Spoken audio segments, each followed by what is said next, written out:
nsang dina kobol ibu ini nikale hala ayingim long to lengim ditin itabe ibwe to isang ipulano ipe to le tepe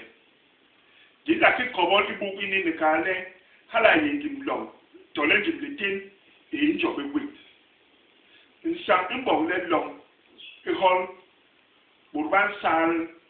le mur nyaginye aye bam ni jis ni bongo hala ando na azna ipula bon balong yakwe ha ipula yap nsang imbeke yak mur nam bibu bimpe memu inyo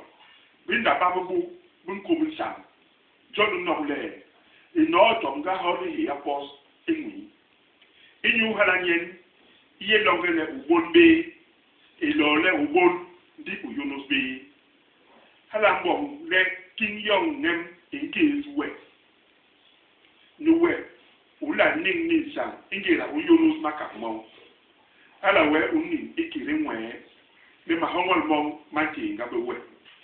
uye bo mson mong ubanka timbo imbu hala we uwe sa ikire new yong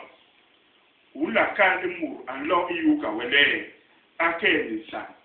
eyule untombe nicha mu unje dinye unobule ilolombi aye ilolombi nunsa hala we angwizle ebo ba heblenye ba nim ikere manogula bonbo le muratambang yom imansa le akeba mansa njo ikebisu ndimbo sonwa iye besonda bensa hala we nsonwa iye le yumra ichuba ilo